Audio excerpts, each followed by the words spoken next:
Здравейте, драги зрители! Започваме нашата нова рубрика за космически изследвания и технологии. И днеска ще ви разкажем за едно ново и много модерно направление. Това са пилотираните космически полети с туристи. Има вече изведени туристи в орбита, пътят е положен и се очертава много сериозно поле за бизнес развитие. Разбира се, най-големите страни, Русия и Щатите, са лидери. Очаква се и други държави да се включат в тази надпревара. За целта днеска сме поканили гост от Института за космически изследвания и технологии към Българска академия на науките, доцент Алексей Стоев. Какво бихте ни казали за пилотираните космически полети? Темата е наистина изключително модерна, изключително обширна. Космическите полети, свързани с пътешествия на туристи, вече отдавна са действителност. Преди около 30 на години беше изстрелян първият космически турист, Денис Тито. Разбира се, когато става въпрос за туризъм, винаги се говори за цена на билетите, цена на нощувките, цена на пребиваването на даденото място. Така че можем да кажем, че тогавашната цена на полета е около 20 милиона долара. Полета на първият космически турист беше осъществен с помощта на космическите средства на Роскосмос, това е руската космическа агенция, и съответно тази цена включваше почти едногодишна подготовка на господин Тито в Центъра за подготовка на космонавти в Москва. И полетът беше реален, осъществен. Той летя заедно с други руски космонавти.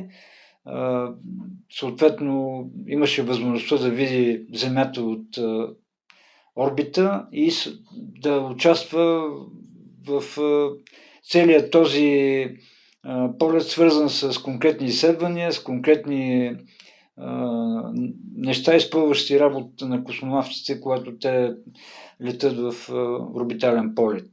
От тогава още над 30 човека са космически туристи вече, които са летяли в орбита, но все още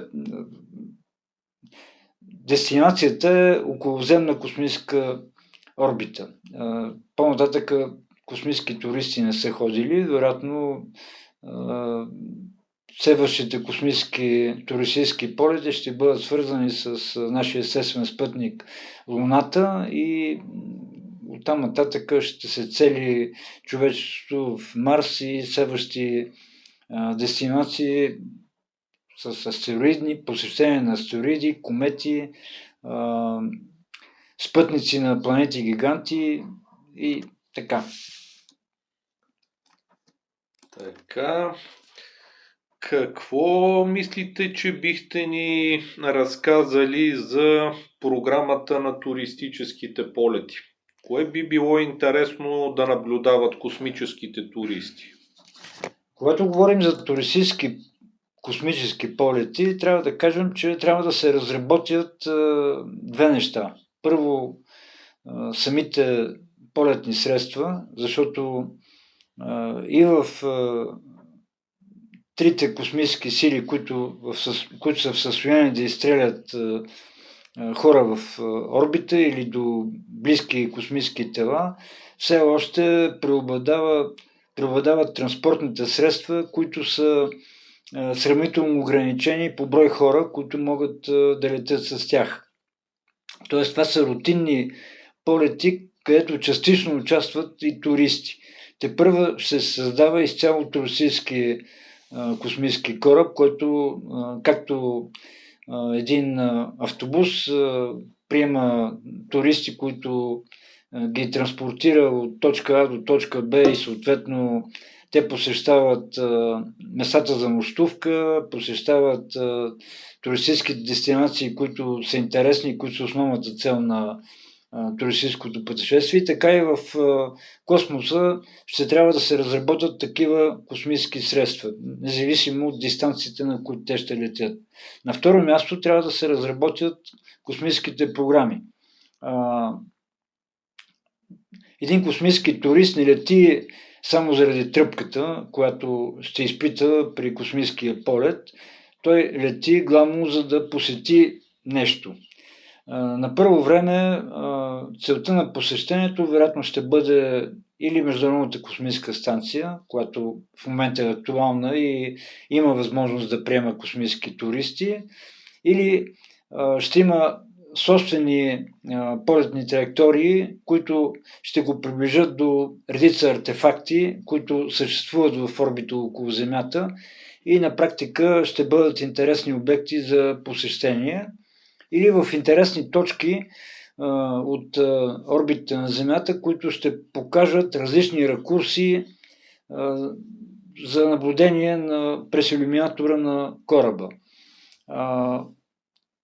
Когато се разработват космическите средства за полети до Луната и по-нататък, тогава вече ще бъде интересно космическият турист да посети различни ландшафтни ситуации на Луната, да изкачи най-високите гребени на кратерите, да посети полюсите на Луната и съответно да има възможността да разгледа неща, които си съществуват на Луната, но са свързани с историята на космическите полети и усвояването на Луната, т.е. стари спътници, които си стоят на повърхността, мисиите Аполо, изобщо така наречените космически артефакти, които вече имат повече от 50 години история. Това също ще са обект и цел на космическия туризъм в близко бъдеще. И мисля, че самото физиологично състояние на безтегловност, усещането на претоварванията при изстрелването на ракетата носител, както и след това кацането, което също е свързано с определени претоварвания за космонавти, ще бъдат любопитни неща, които ще изпитат космическите туристи, но така или иначе това ще бъде някакво съчетание от туристическа цел, за да видят природни или исторически забележителности и съответно психофизиологични състояния, които туристите да могат да изпитат по време на целия полет, от старта до кацането обратно на Земята. Всички се сещаме, скоро имаше новина, SpaceX изстреля един кораб с космически туристи, предполагам, че сте запознати. Даже имаше излизане в открит космос. Това също е част от тия психофизиологични състояния, защото гледката през иллюминатора на космическата капсула е една към Земята, към звездите. Друго е, когато човек излезе и през шлема на скафандъра види цялата тази необхватност на космоса, така че това ще бъде част от атракциите по време на тези космически пътешествия. Смятам, че в следващите мисии задължително ще има такова излизане в космоса като част от туристическите атракции. Пакета услуги, които се предлагат от туроператора, от космическия туроператор. Това ще бъдат понятия, които съвсем скоро всички ще употребяват. Какво бихте ни казали за типа туристически полети, които се предлагат? Чували сме за Ричард Брансън, Джеф Безос също работят в тази област. До сега космическият туризъм, той така и започна, беше продукт главно на, да ги наречем, държавните космически агенции. Но това е дейност, която ще се осъществява масово от частните космически агенции и тези тримата собственици на такива фирми, които се занимават с разработването на космически технологии, които осъществяват както старта на космическата ракета, така и извеждането на полезни товари в орбита около Земята, ще видим, че те се целят и в лунните мисии. На практика ще дадат възможност частни фирми да предлагат такива туристически пътешествия в целия пакет от дестинации, услуги, пребиваване. Надявам се, че в техните инженерни отдели се разработват вече местата за не само капсулите, които ще извеждат космонавтите, но и местата, където те ще пребивават. Вероятно в следващото поколение космически орбитални станции ще има отсек, специално предназначен за космически туристи, ако не е и собствена такава туристическа орбитална станция тип хотел, където кораба, който извежда космически туристи, ще се стикова с хотела, те ще преминат в него и съответно там ще нощуват, там ще пребивават, там ще излизат в открития космос, ще се хранят. Да не говорим и за лунните мисии, където при всички положения те ще трябва да имат лунна орбитална туристическа станция, която да приема космически туристи в някакъв режим на кацания до лунната повърхност, ще трябва да транспортира космически туристи до Луната, където ще ги разхожда вероятно с лунни ровъри. Съответно ще дава възможност на космически туристи да пребивават в космически хотели на повърхността на Луната. Ще им осигури всички тези любопитни дестинации, свързани с посещение на ландшафтни природни забележителности на Луната. Ще им позволи да се пускат в лунни лавови пещери, ще ги заведе до лунни артефакти, но всичко това ще става от такъв космически туристически модул, който ще бъде на повърхността на Луната. Тоест всички тези технологични нива ще трябва да бъдат разработени в достатъчна детайлност, която детайлност на върха на всичко това стои сигурността на туристите, защото не мога да си представя, ако нещо не е доизпипано, как в крайна сметка може да се доведе до нещастен случай. Съответно, това ще забави програмата с много десетилетия напред, защото никой няма да се запише и космическите програми за туристи няма да бъдат рентабилни, ако те са свързани с нещастни случаи. Така че, вероятно, инженерите, разработчици на космическата туристическа индустрия работят така, че да осигурят абсолютната сигурност на туристите, участващи в космическите пътешествия и съответно да е сигурно, че хората вложили парите си в космически пътешествия до близка орбита, до Луната и по-нататък, ще бъдат живи и здрави да се завърнат на Земята и съответно да разкажат за тези космически пътешествия на семейството, на близките, на приятелите. А какво бихте ни казали за една категория космически туризъм? Мисля, че част от тези компании предлагат. Там космическия кораб се издига до 100 км. Това са така наречените суборбитални полети. Те ще върват паралелно с разработването на истинските космически пътешествия, защото някои хора няма да имат коража за дълги космически пътешествия. Все пак, поне за сега, всичко това е свързано с изключително голям риск, самите космически полети, и там се иска специална психологическа подготовка. Аз не знам дали бъдещите космически туристи ще имат време да преминават такава една сложна, дълга подготовка, каквато примерно премина Денис Тито в Центъра за подготовка на космонавти в Русия. Те Значи човек се записва на космическа екскурзия и иска да получи тази услуга, така да се каже, веднага, днес и сега. Така че те няма да имат тази специална психофизиологична подготовка, каквато получават професионалните космонавти, и затова суборбиталните полети остават опция за такива по-бързи и по-безопасни космически пътешествия. Там се усещат претоварванията, усеща се безтегловността, вижда се Земята от орбита, като така, третата синя планета от нашата Слънчева система, но общо взето полетът е безопасен и това приключва сравнително бързо.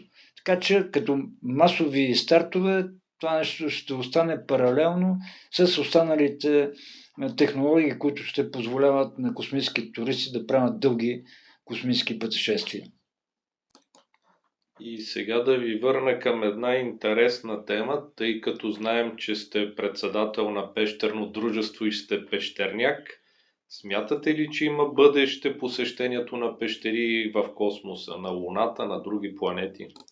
Разбира се, аз смятам, че това ще бъде една от най-интересните дестинации за бъдещите космически пътешествия. Поне на първо време лунните лавови пещери, които ние вече сме открили изключително много от тях. Те са много дълги, много обемни, много по-голями от земните лавови пещери, поради особеностите на Луната. Тя първо е по-малко тяло и второ в предишната си геоложка история е формирала такива логови обеми в много по-големи размери, отколкото тук на Земята. Така че те ще бъдат интересна дестинация. Даже в момента се разработват специалните устройства, които ще позволят достъпа на бъдещите космически туристи до тях, защото те обикновено започват с една вертикална част, която е с различни размери, но не по-малко стотина метра трябва да се преодолее, за да се влезе в равните места и хоризонтални места от лунните лавови пещери. Това наистина ще бъде супер интересна и супер важна част от бъдещия космически туризъм. Освен това, не трябва да забравяме, че по всяка вероятност в лунните лавови пещери ще се приютат бъдещите земни космически поселения, включително и бъдещия хотел, където ще пребивават космическите туристи. Причината е, че Луната няма атмосфера и поради това радиационният фон на Луната е много голям. Така че при едно по-продължително пребиваване на туристите на повърхността на Луната, те ще получат голяма доза от космическата радиация, главно от слънчевите космически лъчи и тези, които идват от галактичния център и евентуално биха се разболяли поне по време на своя следващ живот. Така че за да се избегне това, по всяка вероятност бъдещите хотели, бъдещите поселения човешки на повърхността на Луната ще бъдат поместени именно в обемите на тези лунни лавови пещери. Тоест, ние, както човечеството е възникнало и се е утвърдило като вид, който постепенно завладява Земята в пещерите, в своята преисторическа същност, така и първите стъпки на усвояването на Луната и съответно дългото пребиваване на човек на лунната повърхност ще бъдат свързани с лунните лавови пещери. Така, знаеме, че Института по космически изследвания е водещ в измерването на дозите радиация, които се получават по време на космически полет. Това предполагам би могло да помогне на такива мисии, туристически мисии. Разбира се. Ние имаме много дълъг ред от изследвания, нашите специализирани групи, които работят в института, на космическата радиация в околоземна орбита и по трасето Земя-Луна и Земя-Марс. За сега, понеже дозата е изключително голяма, за сега нашето становище е, че хората, които ще тръгнат на такава мисия, поне професионалните космонавти, ще трябва да бъдат защитени по специален начин, който все още не е разработен като технология. Затова на този етап най-сигурната дестинация за космически туризъм ще бъде вероятно околоземната орбита, защото височината на орбиталните апарати, които ще живеят хора, примерно Международната космическа станция в настоящия момент и бъдещите космически хотели, които ще бъдат разработени, са все още в сферата на магнитосферата на Земята, което е нашия магнитен щит от космическата радиация. Без магнитосферата на Земята ние ще получим ужасно голяма доза. Всичките живи същества, независимо дали това са животни или растения, и много скоро всичко тук ще загине. Но слава Богу, магнитосферата на Земята ни пази и докато космическия кораб е вътре в магнитосферата на Земята, дозата космическа радиация е сравнително малка. За първите пътешествия до Луната се предполага, че те ще бъдат кратки, защото за това кратко време на полет до Луната, кацане на лунната повърхност, разходки, след това прибиране до трансферна станция около Луната и прибиране на Земята, това време няма да позволи космическият турист да получи голяма доза радиация. Така че това ще спаси бъдещите космически туристи от по-нататъшни здравословни проблеми. Но за много дълго пребиваване на Луната, за създаването на земни космически поселения на повърхността на Луната, работа, примерно както работят космонавтите в продължение на година, година и половина, толкова е продължителността на най-дългите космически орбитални полети, там ще трябва наистина да се направят космически поселения вътре в лунните лавови пещери, където те ще бъдат абсолютно защитени от риолита, който е тавана на пещерата и ще погълне целият този спектър от космически частици, които иначе биха поразили живите организми. Така че нашето бъдеще на Луната и космическите пътешествия са неразримо свързани с усвояването на лунните лавови пещери, за да може те да бъдат използвани за тези цели. Така и към края на предаването да поговорим малко за програмата на НАСА Артемис. Да кажа само, че за нея ще направим специално предаване с подробности, видеа, планове, как ще изглежда цялата мисия. Ще поговорим и за българското участие. България има подписано споразумение. Даже вчера присъства директора на НАСА Бил Нелсън в България и се обсъжда и българското участие в програмата. Така че сега накратко да ни кажете какво представлява тази програма. Програмата Артемис е продължение на програмата Аполо, макар че между Аполо и Артемис има 50 години времева дистанция. Артемис предполага развитието на космически технологии, които да изведат хората отново до кацане на Луната и усвояване на лунни ресурси. Поне в първоначалното им изследователско направление, защото ние преди да разработим лунните ресурси, трябва да ги открием и трябва съответно да ги локализираме като местоположение на лунната повърхност. За сега Артемис е предвидено да се развие в 4 етапа. Първият етап вече е осъществен, полет на космическата ракета Орион до Луната, правенето на орбитална обиколка около Луната и връщането успешно на Земята. Без хора, разбира се. Вторият етап е изстрелване на космическа мисия до Луната като не се предвижда кацане на Луната. Третият етап е изстрелване на хора до Луната и съответно кацане на Луната. И четвъртият етап е създаване на космическо поселение на лунната повърхност с цел пребиваване на човек за по-дълго време и разбира се изследване на Луната и лунните ресурси. Тези етапи във времето не са локализирани с конкретни точни дати и точни периоди.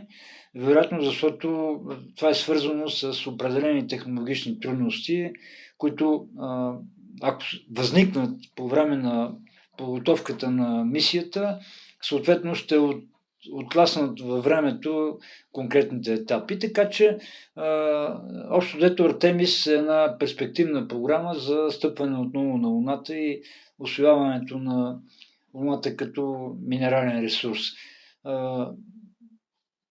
Надявам се ние да бъдем свидетели на всичко това в следващите 10-15 години, защото работи се много сериозно. В това са включени фирмите от частния сектор, които са много дейни в това направление и се надявам в завършващата фаза на програмата Артемис следващите програми, които ще я надградат, да осигурят постоянен трансфер на хора, техника и технологии за Луната и лунната повърхност, така че наистина Луната да стане минерален източник за някои от ценните вещества, които иначе ние добиваме на Луната и които в много близко бъдеще могат да бъдат изчерпани.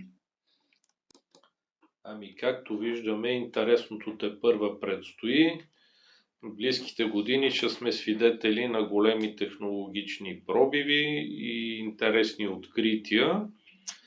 За финал искам да кажа, че това е първото от серия предавания, които ще бъдат посветени на космоса, технологиите, включително ще има и предавания на по-загадъчни теми, които може да са на ръба науката, но са силно интересни за зрителите. И се надявам, че доцент Стоев ще ни бъде и бъдещ гост в следващите предавания, както и други специалисти от Института по космически изследвания и технологии, не само той. Така че това да бъде едно начало и за финал му давам думата да каже и той няколко заключителни думи. Аз се радвам, че интересът към космическите технологии, към космическите полети, към усвояването на космоса в началото на близки разстояния, после в рамките на Слънчевата система, защо не до края на Слънчевата система, са интересни за хората. Космосът винаги е бил в фокуса на човешкия интерес от праисторически времена и до наши дни, вероятно в близко и далечно бъдеще. Така че този интерес се надявам чрез серия от разкази да го задоволиме на зрителите на телевизията, но аз искам да завърша с това, че темата за космоса е близка до сърцето на всички хора, но тя ще стане още по-близка за нас, българите, ако в космическите изследвания и в космическите полети, в разработването на средства за космически полети участват повече българи. Взимаме дейно участие не само като странични наблюдатели, но и като преки участници във всички тях. Защо не в близко бъдеще ние да сме свидетели на изстрелването на третия, четвъртия, пети и други български космонавти. Това ще бъде чудесно и ще покаже, че ние наистина имаме възможности интелектуални и технологични да участваме в целият този прогрес на човечеството, насочен към космос. Така, драги зрители, виждате, че възможности има, перспективи има. До голяма степен нещата са въпроси на лична инициатива и желание. Това е целта на нашето предаване, да възбуди вашия интерес и да се включват повече и млади хора в областта на космическите изследвания и космическите полети. И надявам се, че с това предаване ще допринесем за тази цел. Така че очаквайте ни близките седмици и с нови предавания от тази серия. Всичко добро от мен за сега.